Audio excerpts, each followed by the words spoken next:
அனைவருக்கும் வணக்கம். இப்போ பார்த்தீங்கன்னா இன்ட்ரோஸ்பெக்டிவ் அப்படின்னு சொல்லிட்டு ஒரு விஷயம் சொல்கிறாங்க.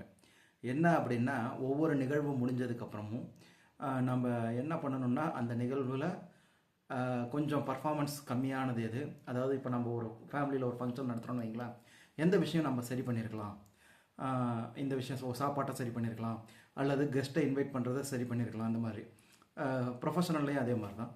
ஸோ எந்த விஷயத்தை நம்ம சரி பண்ணியிருக்கலாம், எந்த விஷயம் நல்லா இருந்தது அப்படிங்கிறத நம்ம யோசிக்கிறோம். அதே மாதிரி எந்த விஷயத்தை சரி பண்ணலாம் அப்படிங்கிறதையும் யோசிக்கிறோம். அதே மாதிரி இந்த ஈவெண்ட்டை அடுத்து வரக்கூடிய நாட்களில் இன்னும் பெட்டராக பண்ணுறதுக்கு என்ன பண்ணலாம் அப்படிங்கிறதையும் நம்ம யோசிக்கிறோம். இதை வந்து நம்ம இன்ட்ராஸ்பெக்ஷன் அப்படின்னு சொல்லி சொல்கிறோம்.